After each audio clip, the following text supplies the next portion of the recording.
Welcome to the Peering Podcast, where the best way to see the future is to peer into it together. It's smart talk with a twinkle in its eye, about peer power, leadership agility, and collective intelligence in a world spinning faster every day. Hosted by Mike Richardson and friends, we peer into what it really takes to stay human, stay curious, and stay future ready.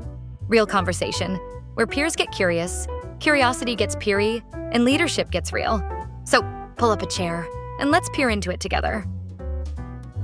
Hey everybody, welcome back to another episode of the Peering Podcast, the edition that we call Portfolio Conversations, where we're going to talk more and more and more about this evolving trend, everybody, that we're seeing left, right, and center towards portfolio careers. Really excited about this one because I have my co-host back, Zed. Welcome back, man.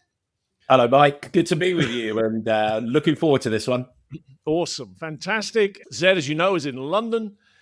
And we have a special guest today we're really excited about. We've been getting to know Nikhil Vaish over the last couple of years because he joined our Portfolio Peer Forum a couple of years ago. Welcome, Nikhil. It's great to have you here.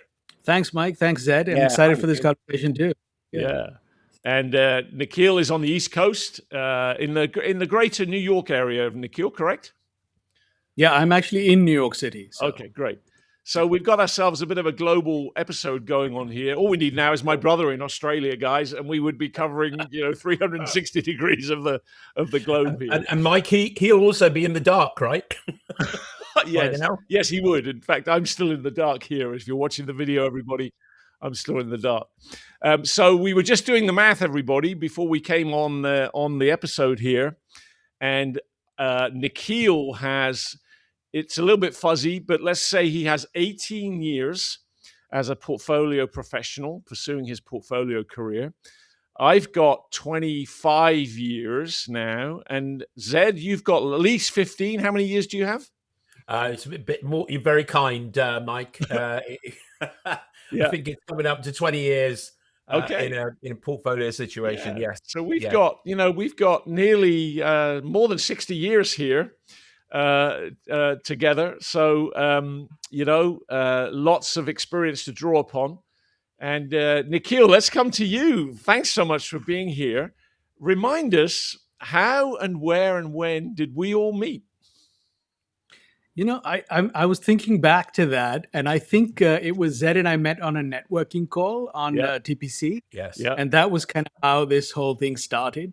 Yeah. And then I met you, Mike, through Zed. But hey, don't blame me. Don't blame me.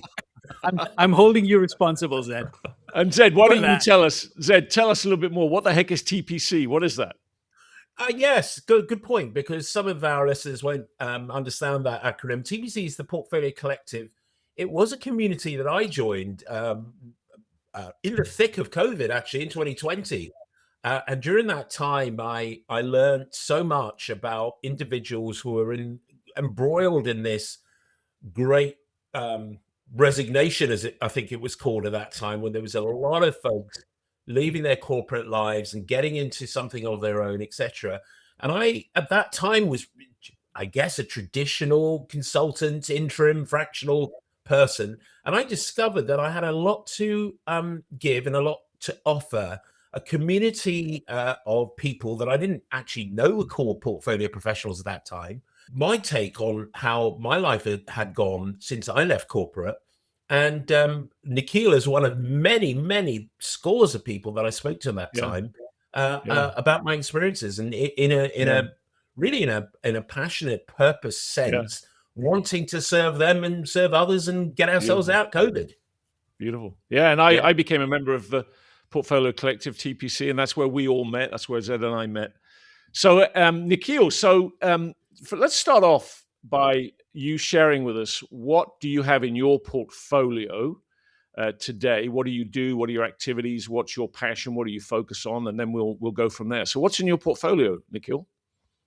So it's become a lot more focused. I mean, to Zed's point earlier, I had a bunch of different things I was doing when I was doing sort of more of the traditional consulting as we know it. I was working with nonprofits, with startups, with large holding companies and their roster of agencies, across different types of clients. But then after COVID, and I sort of took the leap to solopreneurship, and we can get into that if you want in terms of what the catalyst was. But I've completely focused on, I've started a company and now I work really just with solopreneurs and coaches at that as a brand doctor for coaches. So that's really what my single-minded focus is now. I'm stripped away all my consulting, all the other stuff. I don't work with corporations or companies anymore. Yeah. Oh, brand. Did you catch that, Zed? Brand, brand doctor. Tell us more about that, Nikhil. What do you mean by that? You know how keen I am on that showing up pitch, don't you? Well, so that's the whole point of Boost Solo, right? I work with people who are really great at what they do, but struggle to articulate why they are the only right choice for their clients, right? And what I found is that sort of the market is obsessed with executional tools. Everyone's selling the hammer, right? But most people don't know what nail to hit is the way I think about it, right? Because everyone's selling AI automation, content engines, funnels, CRM systems. So I call that the hammer. But if you're not clear on sort of the nail you're trying to hit, then you're just going to sort of it'll be scattershot.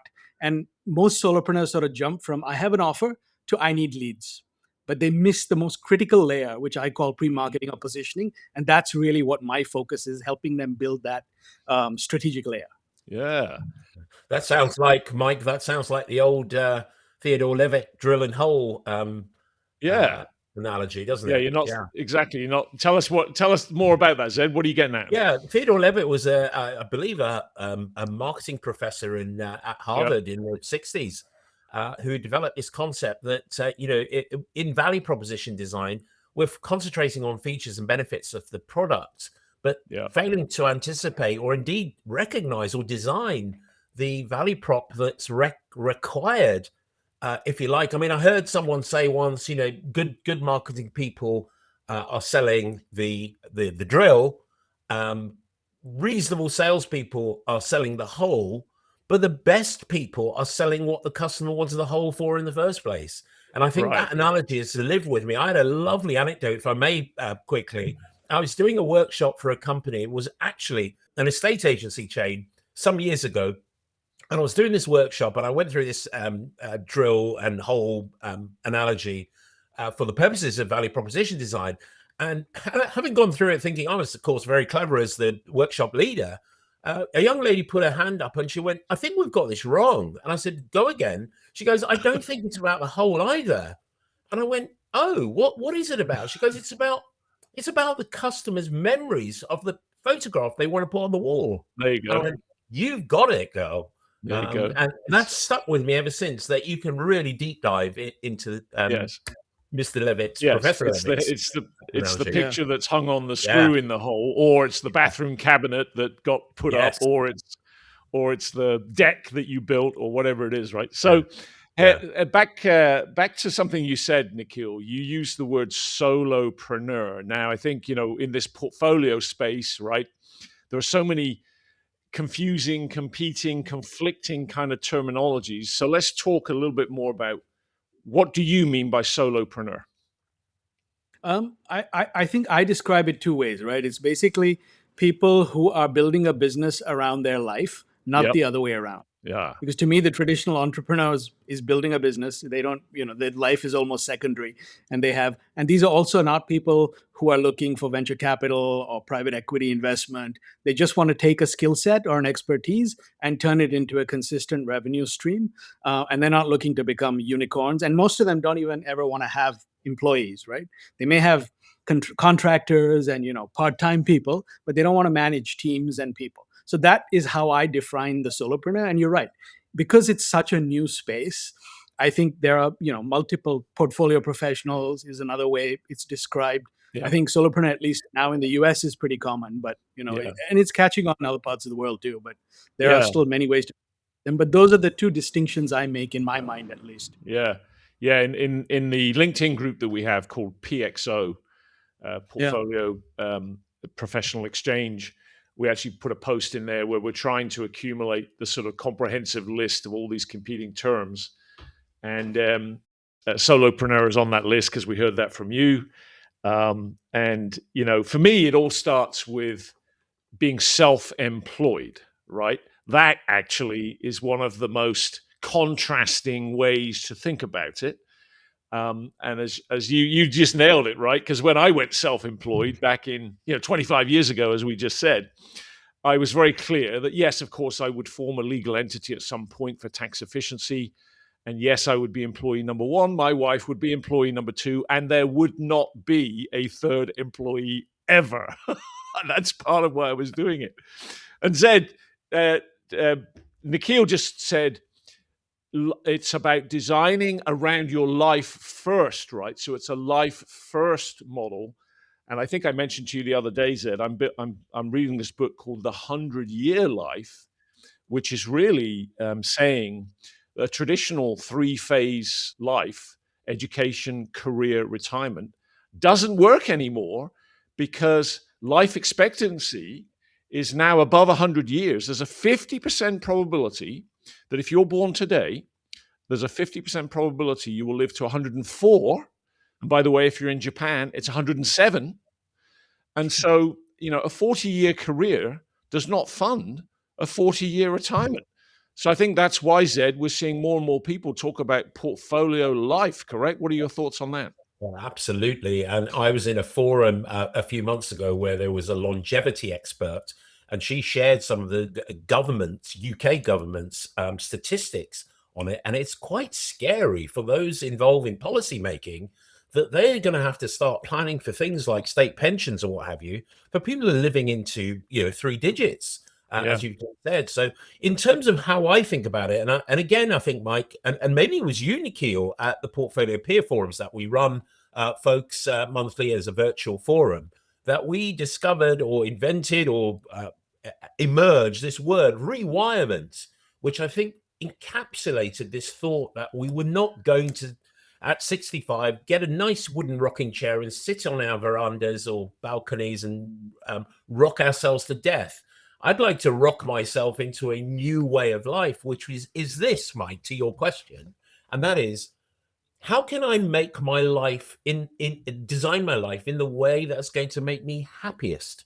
And This is why in my work, I do a lot of work around passionate purpose, is because unless you get that grounded in your future portfolio design of life, you're never going to be happy, because what's going to happen is you're going to redesign what you didn't like in corporate life into your portfolio life or into your personal life. So I'm 100% behind that.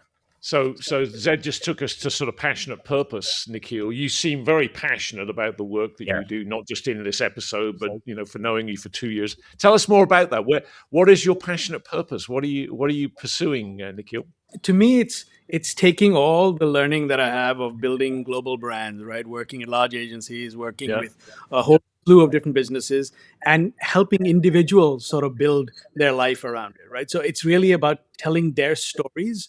I always say a story is your most powerful asset, right? That's really what I'm doing, is helping them activate that and then help them sort of design that business around their life, right? So that to me is my passionate purposes. And it's sort of breaking the corporate shackles, if you like, right? I love helping people do that. And I also found there's much greater joy, and I'll probably get dinged for saying this, but companies have marketing departments. They really don't give a crap when you come and sort of help them, or appreciate it or think they know better. But with individuals, they really value, the help and the experience that you bring in helping them sort of design this, right? So and I talk about it as sort of, you can't write the label from inside the bottle, right? I like that. I've heard you say that. 95%, but I help you see that other 5%, which really makes the difference in terms of differentiating yourself in the market. And it's not a problem of like, you're not good enough to do it, you're not smart enough to do it. It's just a proximity problem. You can't see what you can't see when you're in the bottle, right? So that is what I really enjoy and love doing, is helping people see that additional 5% and the difference that it makes in terms of helping them sort of get to the next level and evolve. I really love that. You can't write the label from inside the bottle, everybody. The what's that thing? The potential as us human beings for us to self-delude ourselves is exponential. And so you need external help. So tell us a bit more. You can tell he's a brand doctor, Mike. There you go. So tell us a bit more, Nikhil. What was your career path? How did you end up here? Yeah, so I always wanted to be in advertising. I was one of those crazy people who knew early enough that I love people and I love sort of the way people think and make decisions. And I was always fascinated by that. So, and back then there wasn't even a course you could do in advertising. And of course, having Indian parents, I think Basim Yusuf once said it really well, the Egyptian comedian, that you're either a doctor, a lawyer, an engineer, or a failure, right? So I was in the failure category because I did not pick a profession. My parents are like, "What is this advertising thing that you're doing?" But anyway, they were very supportive, and I leapt into it, and I've never looked back. So I started in big agencies in Emirati, in Ogilvy, in Publicis, in India, London, New York. And then around 2008, I just felt like my learning curve was going the wrong way. I just felt like the industry was not keeping pace with the rate of change, and I needed to take a leap. So that's when I left the corporate world, started a company initially with an old college buddy of mine, did that for a few years. That sort of took its, reached a natural conclusion. Then I started consulting, and everything was going well through the pandemic. And then in 2022, I'd built up, I was doing traditional consulting, sort of like working with agencies, with startups, Yep. nonprofits. And I suddenly in 2022, I mean, 7 years of really good, solid business, pandemic was great. The ground sort of shifted overnight. And I did not have any work for 10 months, zero. Yep. And at that point, I was like, you know what? Not a big deal. I'll just go back and get a job. I mean, easy peasy. And I must have applied to 80 to 100 jobs and got one interview. And, cut a long story short, I did some research. I'm like, something's not working. I found out about ATS, resumes being cut after 15 years. And lo and behold, I had basically was told, you've hit the ageism gap. The corporate door is now shut because you're past 50 and it ain't going to open again. So that was when I was like, you know what? I don't want to grovel at that door. And I had started to notice a rise in solopreneurship, portfolio careers. And I knew it was an underserved audience and one I enjoy working with. So that was sort of what the catalyst, if you like. And that gave me the courage to make the leap to finally, start Boost Solo, which is the company I launched in 2023, I guess it was. Yeah, beautiful. Yeah, beautiful. So there you heard it, everybody. And we hear this a lot, sometimes as directly as we just did, the ageism gap, sometimes, indirectly. And that's why you guys have heard me say that, I say to people, it's not if you will have a portfolio career, it's only when. Yeah. Even if you make it to sort of age 67, you retire from your corporate career, about 3 months later, you're bored to tears and, you start asking yourself, I wonder if I could volunteer. I wonder if I could mentor. I wonder if I could be on boards. I wonder if I could teach. And what I say to people is those are really cool questions. Just a darn shame you waited until age 67 to start asking them. And of course, now I'm reading that book, The 100-Year Life. And what it's saying is, 67, it doesn't count anymore in a 100-year life. You're not going to have a fully funded retirement at 67. And of course, what we're hearing now is, graduates of business school, graduates of college can't get jobs, if they're in the wrong, path.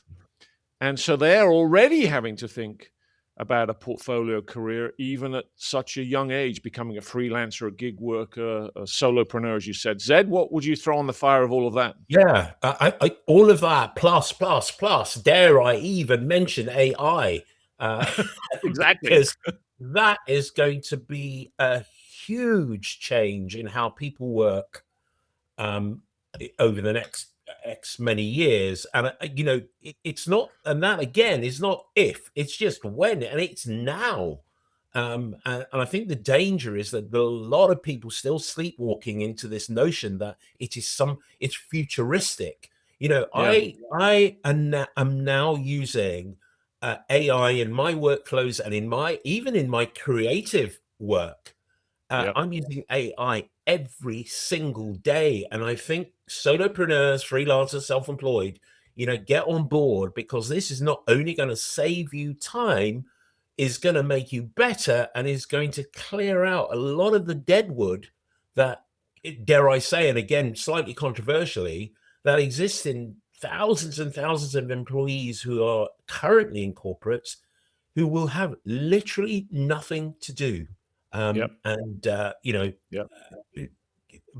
put on Yep. top of that another, 40 years of longevity. And, we've got Yep. a Yeah. powder keg, haven't we? Nikhil, how do you think about AI? Where do you see it shaping up and where do you see it going? Yeah, if I could just add one thing to what Zed was saying is I think the traditional career path is dead.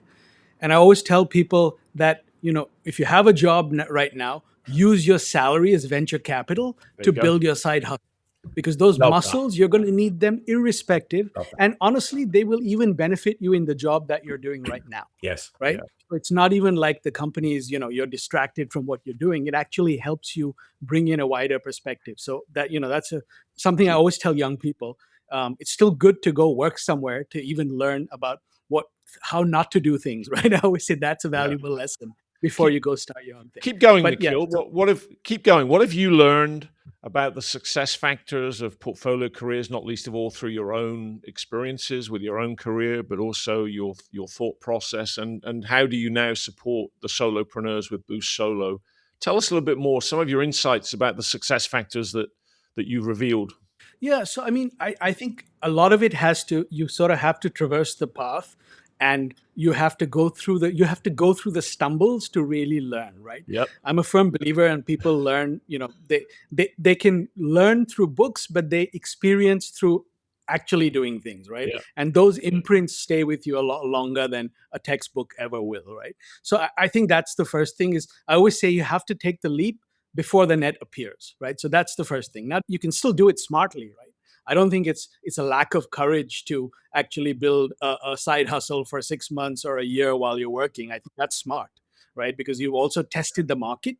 Because before you go in, you really don't know what value you bring and who it's most valuable to, right? So I think that's part of the journey. The second thing I would say is find your tribe. This is really important, right? Because there's a wonderful, very smart young man called Sahil Bloom who talks about building in the dark, because that is essentially what you're doing as a solopreneur, as a portfolio professional, right? So you need to have the people who are on that path around you. It's not enough to have a supportive spouse or partner or friends. That's great. But you need to have people who are in the trenches, on the journey, who actually understand the day to day and the night to night, if you like. So I think that's the second thing. And then the third thing is I have a personal board of directors, which I call my angels and truth tellers. Now, that is vitally important, right? And these are people who I know have my best interest at heart, but they're also people I know I can rely on to sort of give me the pin when they need to burst my balloon. Because that is also really important, right? You don't just need people who are saying, yeah, Nikhil, that's fantastic. That new offer you came up with is brilliant. It'll change the world. So you need people who will tell you, what were you thinking? Like, how many drinks did you have before you came up with that one? So I think those are the three things. And one more thing I'd throw in is what my father once told me this a long time ago. He said, sleep on it. It's the best advice I've ever gotten in my life, which is don't react to the moment, because you're clouded by emotion when something goes wrong or when you're facing a difficult situation. And honestly, I think the world would be in a better place if everyone slept on it before even reacting on X or Twitter, right? I mean, that's one thing we've lost. So anyway, that's a different podcast maybe. But Nice one. those are the things I would say are sort of critical if you jump onto this path, which I think is well worth it, right? I think it's the best, most humbling and most, satisfying journey you'll ever take as a human being. Beautiful. Let's double click on a couple of things there, Zed. I'll get started. I loved what you said. People are in the trenches day by day and night by night. And, I've always said to people, when you set out on this journey, you will have dark nights of the soul where you will be racked with doubt. Have I bet the farm on the wrong thing here? And the most important thing is, what happens the following morning. Have you already started checking out and giving up? You might be still going through the motions, but really inside you've kind of begun to check out. Or the following morning, do you come up swinging and getting after it and refusing to quit? That's the only time you fail, right? Is if you quit. And then you said something else, which of course, therefore, is surround yourself with a tribe. Surround yourself with, I think you said, personal advisory board of trusted people who hold the pin to the balloon in a burst your balloon or reinflate your balloon. No, Nikhil. As your sounding board, we believe you're on to something really good here. Maybe you've got to adjust the way you're going at it. Maybe you've got to take a different path, but do not give up on it. We really feel like you're on to something. Zed, what else would you throw on the fire there? Yeah, I think we're in danger of getting an award for the podcast with the best metaphors. Well, he's a brand guy after all. But, hey, how can I disagree with that? I mean, that, I constantly are saying to clients and colleagues, start and keep going. And this notion that, everything can be perfect before you get going is a terrible disease that inflicts particularly new founders, but also I've found people who are very well versed in business and get very nervous and lack confidence when they're changing things. And I think this idea of having a tribe, Mike, you and I would say this, wouldn't we? And hopefully Nikhil will back this up. The Portfolio Peer Forum is just such a tribe where you are forming a bond with so many like-minded peers who will blow up or prick your bubble or balloon, as you put it. And I think that is an exceptionally important takeaway from this podcast, is that network is fine, workshops are fine, virtual communities are fine, but get yourself your own personal advisory team around you. Yeah, because that's why, and I'll come to you in a minute, Nikhil, that's why we started the Portfolio Peer Forums in the first place, because we were all members of TPC, and don't stop being a member of TPC, as it were. Yeah. But if you're not careful, that's a very shallow, fleeting, limited engagement. Yeah. And as you said so well, Nikhil, you need people in the trenches, in the journey, day by day, night by night, who can have a sort of whites of the eyes, eye level conversation where they can really, really, really relate to what you're going through. Go ahead, Nikhil. Throw something else on the mix here. I was just going to say, for all the Gen Z watching, know that you're not the only ones who can come up with great sound bites. We still have game. Oh, beautiful, beautiful, beautiful. And so, Nikhil, one of the things that's on my mind these days a lot is the future of work. What is work going to look like, as you said earlier, Zed, in this AI-fueled world, number one. Number two, in a world where portfolio careers will probably start to dominate rather than corporate careers. We'll go through that sort of that pivot point at a certain point in time. And in a world where everybody is going to have to be agile, individuals are going to have to be agile with careers like we've been talking about. Corporations are going to have to be agile in the way that they use portfolio talent to be able to pivot, faster than ever before. Nikhil, as you ponder all of that and you think about your own business and where it's going, I mean, how do you think about the future of work? Yeah, it's a great question, Mike. I mean, I think, the honest answer is the jury's still out, right? Nobody really knows where AI is going to land. Anyone who comes to me and says I'm an AI expert, I'm like, okay, thank you. There's the door. Because it's not been around long enough for anyone to form any sort of expertise, leave alone the fact that it changes every week, right? So I think that let's set that aside for a minute. Yeah. But I think there are two ways to look at this, right? And so one is, and sorry for another metaphor, Zed, but it's like I always say, AI will not replace people, but those who learn to harness its power will replace those who don't, right? Yes. That's the way I think about AI. This train has already left the station, right? So it's all well and good to say we need to put it back in the box. That ain't going to happen. Now, I will say the power of it, I'm a firm believer in the amount you can do with AI, right? I've integrated into every aspect of my business. I've built custom GPTs.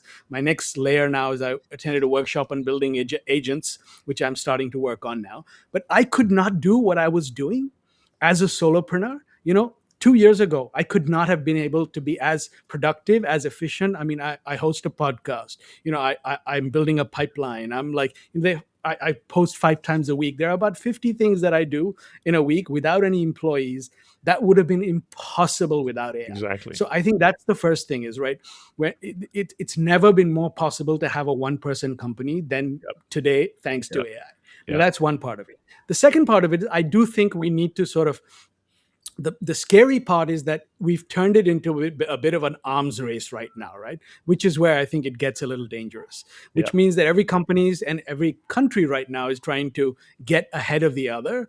So there's no sort of thought about the guardrails or the unintended consequences. And that's something we need to deal with, societally, regulatory, etc. But, my thought is, I always say the future of work is distributed, right? I don't even think we're going to have traditional corporations in the future. I think there will be, a satellite group of employees, like 5 or 10, who maintain continuity in an organization. And then everyone else will be plug and play, depending on their expertise and, what they bring and the needs of the company at that point in time. That's kind of how I see the future. And the last thing I will say is, I think people become more important in the future, because AI is an equalizer, right? It basically it gives everyone the same stuff. Everybody has access to the same tools. So to me, when execution becomes cheap and easy, it's really the clarity and the experience and the perspective that you bring that becomes far more valuable and a more scarce asset. So that's the way I think about it. Is I'm integrating more human into my work while allowing AI to do the stuff that allows me to work on my business versus in my business. Sorry, Zed, I did it again. But Zed, what would you throw on the fire of all of that? And if I was to throw more onto that, another analogy, I think portfolio professionals, self-employed, we're a huge number of speedboats, if you like, in a sea of oil tankers. Maybe oil tankers is the wrong analogy in right now. Yes, trying to get through the Straits of Hormuz. Cruise ships, and I think we can change course very, very quickly. Something that corporates find extraordinarily difficult. And to Nikhil's point, I think because we are quite often one-man bands and are nimble, we can adopt AI in a way that it is still rare in organizations, or still fighting with it. And I think, if I look at my own anecdote, my own story, anyone who's known me for 40 years in my career will go, "You're doing what now, Zed? You're doing it how?" I'm a commercial corporate guy who then was a venture capital partner, and there's me at weekends developing apps because I can. And I think this is a huge difference. I mean, when I think of what I was doing just a year ago, in terms of how I work, and now, Mike, what an incredible difference. So what's going to happen in 5 years? And it's embracing it. And to your point, Nikhil, you can't throw the baby out with the bathwater. We are humans at the end of the day. And I very much focus myself on, can I get some of the grunt work done to allow me to focus on creativity and the human aspects? Yes. Beautiful. Yeah, let me join up some dots here. So indeed, in the book, The 100-Year Life, they talk about 3 kinds of assets: tangible assets, intangible assets like wisdom and things like that, right? And transformative assets. And what you've been saying, Nikhil, about, surrounding yourself with a tribe, surrounding yourself with a personal advisory board, those are the transformative assets, right? That help you pull off these pivots and stop you sort of fishtailing down the path, and burst your bubble when you need it, inflate it when you need it. And that's really what you've been saying, Zed. The reason that and the book says you've got to reinvent, and reinvent again. Yes. And to be able to do that, you need to be able to have it intangible assets, of course, and accumulate new ones. And in particular, have these transformative assets that help you sort of pirouette again and again and again. And so that's, I think, really cool. And then I think Nikhil, you cast a future where you said pretty much the majority of people will be portfolio. The corporation as we knew it, the concept of jobs as we knew it, will progressively evaporate. Probably everybody that's listening, bigger, faster, and sooner than you think. Maybe even bigger, faster, and sooner than your worst nightmare. In other words, if you're still clinging on to the rail of of your ivory tower corporate career, unfortunately, without being overly paranoid, only the paranoid survive. And so, don't get too comfortable, because this could change bigger, faster, sooner than you think. Go ahead, Nikhil. Yeah, no, I completely agree, and I think it's as I said, the ship has already sailed, right, or Yep. the cruise ship, to Zed's point earlier. But it's like people who are upset when horses went away and cars came. You can either look at it as a faster, safer horse, or you can look at it as like I want to keep my horse, right? I mean, Yep. the world is moving forward anyway, right? Let's just shift gears a little bit here, and let's go back to something you talked about, which was surrounding yourself with your tribe, surrounding yourself with your personal advisory board. Obviously, you have a bigger ecosystem of that support, but one of the elements of that is you're a member of our portfolio peer forum. We love, love, love having you in that group, because you pop other people's balloons at times. You inflate their balloons. We've popped your balloon on certain aspects at times. We've inflated your balloon. Just tell us more about what's your experience of being part of a portfolio peer forum, and how does it help you? Yeah, and I'll be honest, initially I wasn't sure of the value of it, right? But I said, let me go and check it out. Zed convinced me to come in. I like Zed. So we're like, yeah, okay, I'll check it out. But now it's an invaluable part of my business, right? I look forward every month to sort of come and I think so. Two things, I'll back up a little bit. One is you need that safe space, right? Yeah. Where you can completely sort of stand there naked, if you like, and and be humble enough to say, here are all the warts, here are all the issues, and now tell me, what do you see, right? Because I always say that 5%, because of proximity, we just can't have that objectivity. So I really love that we have that space. And like you said, it's not a space where everyone's sort of like, patting you on the shoulder and saying, hey, great, you this is brilliant, it's the best thing since sliced bread. We respectfully disagree. And I love that now the group has got a layer of trust where people come in saying, I want you to completely destroy my offering and tell me where the holes are, and help me understand how this does not work. And I think it's credit to you guys that you've created a space like that. And I think there's real value for solopreneurs to have that, right? Whether it's a peer forum where it's sort of more business focused, but I would also say then have the extended advisory board, right? One of the people on my board, I call them angels and truth tellers, just started her latest business at 77. She's amazing. She's like a powerhouse. There we are, everybody. 100-year life. And I have to give credit to my friend Sherry Prince for rewirement. That was a gift from her. But I love it. Yeah.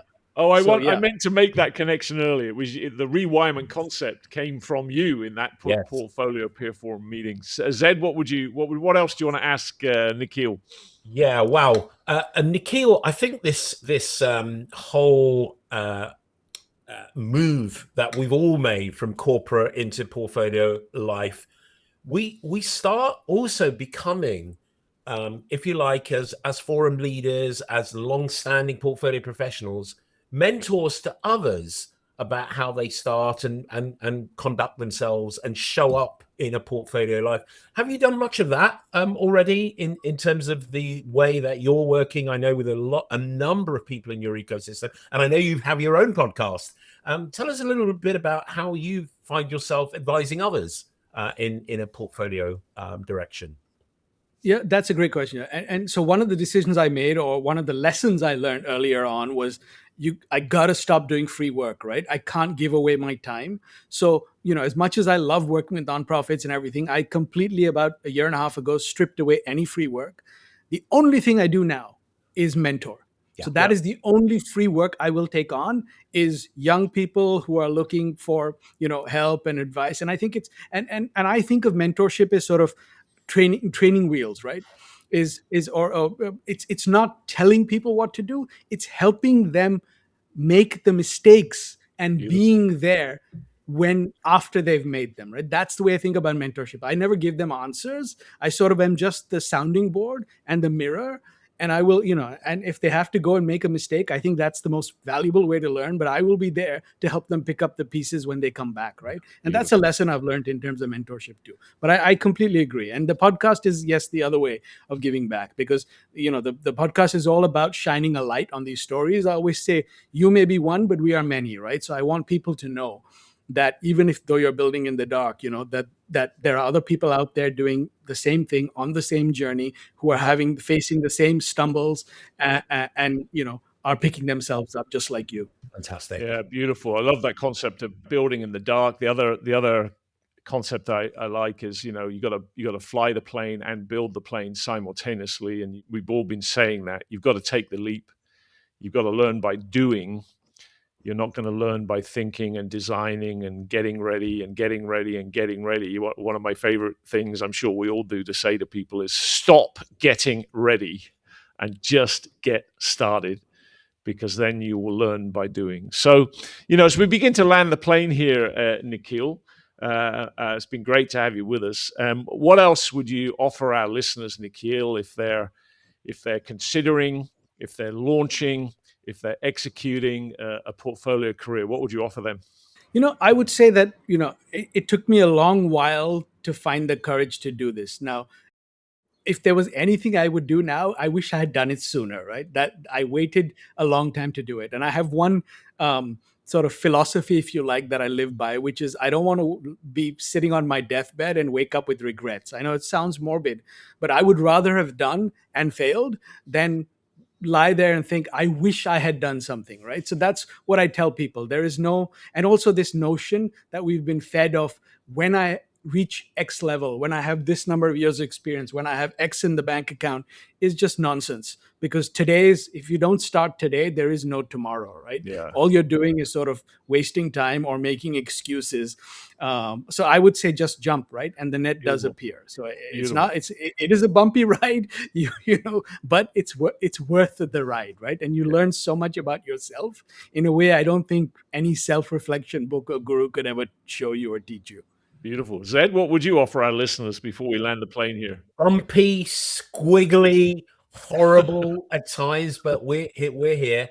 I think back to your point, Mike, about, I constantly see people who are trying to perfect things.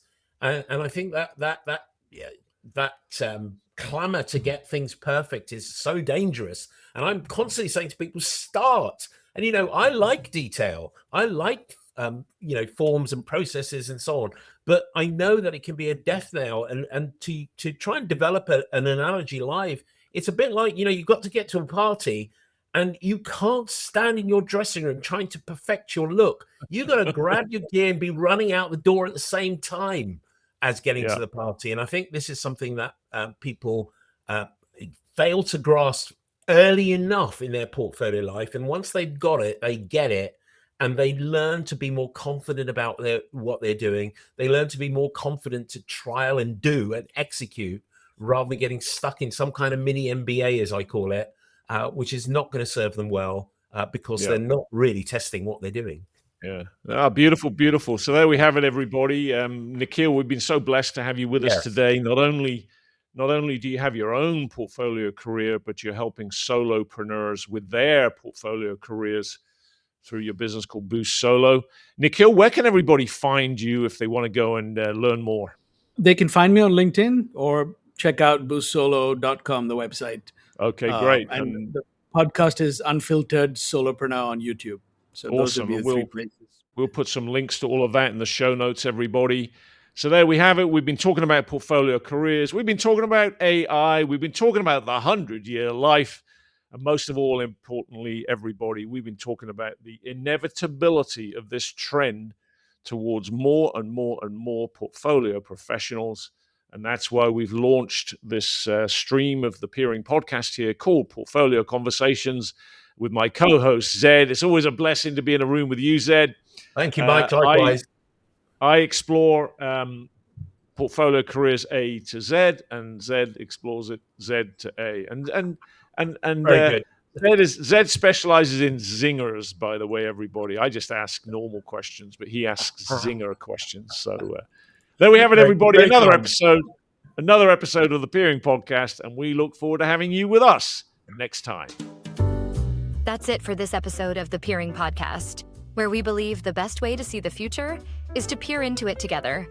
If today sparked something for you, share it with your peers. And keep the conversation going at peeringpodcast.com, because leadership gets clearer and the future gets brighter when we peer together. Thanks for listening. And until next time, keep peering in.